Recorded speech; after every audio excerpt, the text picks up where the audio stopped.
Hi, everybody. Mitch Tannenbaum here. Thanks for joining me tonight for the Security News Update. Let's see what we got. So, our friends at Grok or Twitter or X or whatever you want to call them, they're sort of continuously changing their tune a bit on what they're doing about reining in Grok. And, excuse me, bottom line is they're facing lawsuits. They're they have been banned in multiple countries, mostly Muslim countries, because of the nudity that they're allowing is deep fakes. It's non-consensual undressing of real people. And so Grok keeps dialing back what they're going to allow, at least what they're saying they're going to allow. Um, and that, interestingly enough, as I said the other day, includes the mother of Elon Musk's youngest child. So now what they're saying is that they're going to use geo-blocking to stop users from generating images of real people in revealing outfits such as bikinis and underwear, but just in those jurisdictions where they could get sued. And the Senate just passed a bill, which is kind of interesting. I don't know whether it'll become law or not, but it's called the Defiance Act, and it allows individual people to sue if their likeness is used to generate non-consensual sexually oriented images. That by itself could be a real Debbie Downer for these AI platforms that allow people to do this, because um, it could cost you a lot of money for sure. So we'll see where it goes, but I think that the law is very slowly trying to catch up with where the AI platforms are and what they can do and what they are doing, which, ultimately is a good thing. I'm going to do what I do in the CMMC section here. I'm just going to pick one AI section here. Rushing to implement AI, which everybody's doing. I mean, they're moving at breakneck speed, and it's like, Zuckerberg said, move fast and break things. Well, they're certainly doing that. So ServiceNow, which is one of the big software as a service platforms for IT organizations, is providing AI capabilities in their software. But now it turns out that a vulnerability, which is being called body Snatcher, can take over the ServiceNow's assist AI agents and virtual API applications, and it allows unauthenticated hackers to execute agent workflows with whatever the user's permissions are. So, if the user is an admin, then so is the malware. So that's not good. And we're going to see a lot more of that over time. I mean, it's no different than any other software, other than it's really moving at breakneck speeds. In the CMMC area, and we've seen this before, we're going to see more of this. Is it possible that you're going to need to be CMMC certified in order to see the requirements for a contract? And the answer is absolutely yes, and we're seeing this now. We're going to see more of it, and partly that's because the DoD is becoming more conscious of what material actually is CUI. So, a hope or theory or wish, whatever, dream, whatever you want to call it, that you can wait until you are bidding on a contract that requires compliance to get started. It's really not a great plan, because you may not even know what's in the contract. We've already seen that with one company recently, where they couldn't even see the RFP. The customer would not show them the RFP because they were not CMMC ready. In the patches department, this one's a good one. If you use Cisco Unified Communications, and there are about 30 million seats out there of Unified Communications, time to get patching, because there's a bug which is being exploited already that would allow a hacker to completely take over a system. So not a great situation. I think a lot of the folks that are using Cisco Unified Communications are bigger companies, but I'm sure there are smaller companies as well. So if you are a UC customer, get the patch in. Under legislative and legal, or maybe perhaps in this case illegal, the Trump administration has admitted that DOGE, or whatever you want to call them, may have, there's no may have, did share, but they're saying may have, Social Security information with a third party in a way that was not authorized. They have referred the individuals that did this to the Justice Department. I have not heard anything in terms of the Justice Department doing anything about it. The group that they shared it with was a political advocacy group, which is even worse because it wasn't, doing something for some technical or business reason. It was a political reason. This group wanted the Social Security data to prove that people who were voting were illegal aliens. And the court at that point in time had told them that they could not share data with third parties like that, but they did it anyway. So we'll see what comes of it. Given in this administration, there seems to be two classes of justice. I'm speculating we may not see anything, but I don't know. In terms of, and I've said this many times before, so this is nothing new. It's dangerous to give your data to the government, but you don't really have much of a choice in most cases. So CERO is the regulator in Canada of investment brokers, dealers, trading activity, and market integrity. Unfortunately, they were hacked 5 months ago, and they're saying about 750,000 investors had their information stolen. And some of it has been stolen many times. It's not a big deal. Names, birth dates, income, social security numbers, or the Canadian version of that, account numbers, but also account statements. So these hackers now have detailed information about what assuming you were in Canada, what you invested in and what your portfolio looks like, which, probably you might not want to share that with people. I don't know. Middletown, Ohio is finally resuming billing for water. It's been 5 months now after a cyber attack.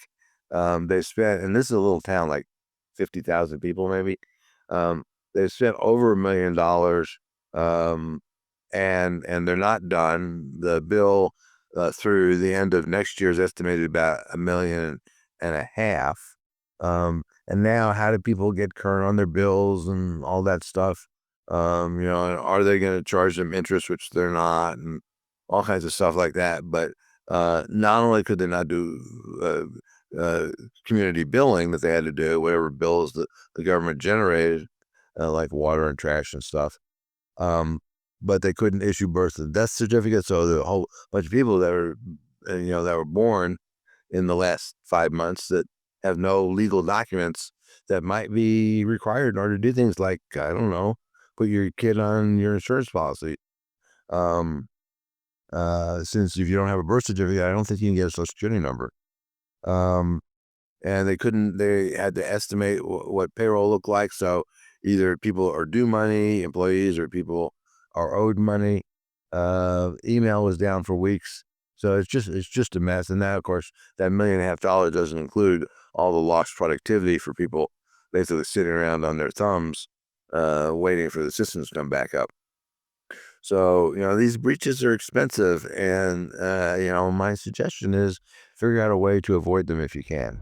Healthcare breaches between 2024 and 2025 doubled in terms of the number of breaches. Now, the actual number of records that were breached went down because we don't have these million or 5 million or 50 million record breaches, but the number of breaches, which is much more important, how many organizations were hit, doubled between 2024 and 25. And now, ChatGPT just wants to suck up all your health data, and I understand what they're trying to do, but for me, I don't know about you, I ain't giving ChatGPT my health data. What they want is basically the key to getting to your cloud health data. They don't want you to give them an insurance explanation or benefit or something. They want to be able to get to the core system, the same system that your doctor puts data in. Do you trust them to do that and do it and deal with it properly and protect it? I don't, but that's where they're going. And so I anticipate, and they're not alone by any stretch. I anticipate that, and there's another item I think I have here, maybe, and do have it. I'm not sure where it went. Anyway, it must be someplace else.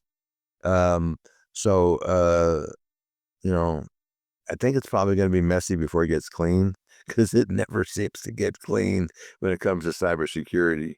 Sorry about that. And then next thing is, and this is a Cory Doctorow term. I did not make this up. Is this the beginning of the enshittification of AI? And some of the things that he ties that to is having to run ads, which ChatGPT has admitted they're going to start doing now, right away, to make some money, and also to generate porn, since porn has been a big moneymaker for the whole internet forever. Um, so, that's not a good sign for where AI is going. I mean, it's so wonderful and so useful. Why do they need to do this to make money? Not clear. Good news and bad news item. Industrial IoT is a really ripe target. So that's all the automation, all the computers that run factories and warehouses and water treatment plants and wastewater plants and the lights and coal plants and all that kind of stuff, right? That's all lump into the generic term of industrial IoT. Well, DHS had a program called CPAC, and maybe it wasn't the greatest program in the world, but it did work, where critical infrastructure industries participants could come to the government and get help in understanding what the threats are that are going out to them, and also, what they could do to help secure themselves. Um, the government, of course, decided to cancel that last year because why do we need that? Now the good news is, in the year that it's gone away, we haven't seen major critical infrastructure hacks, but we're just you know one thread away from that happening. So I wouldn't hold a lot of promise that they've got everything handled.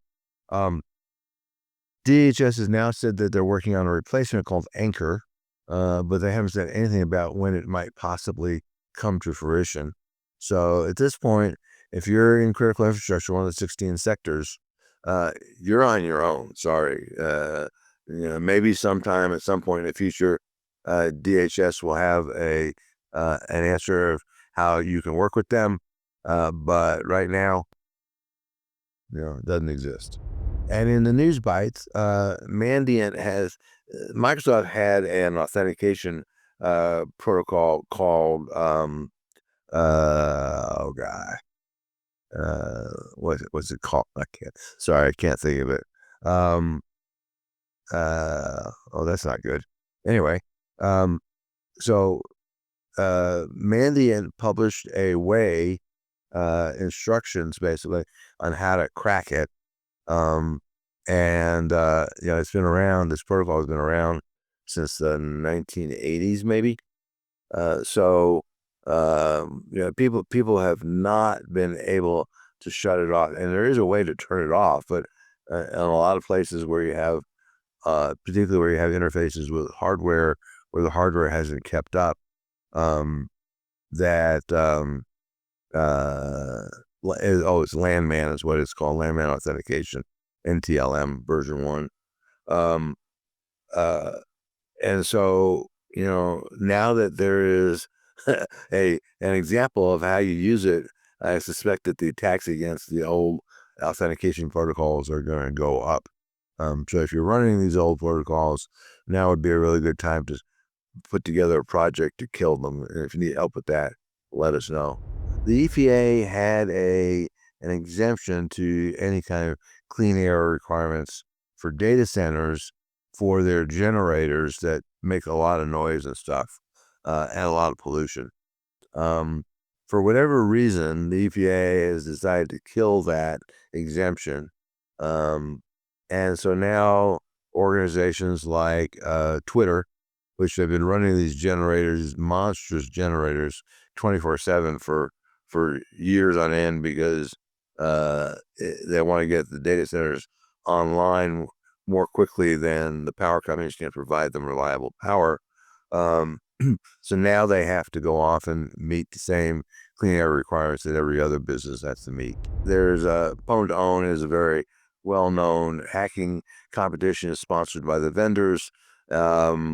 Technically, I think it's sponsored by Trend Micro, but where the money comes from is the vendors.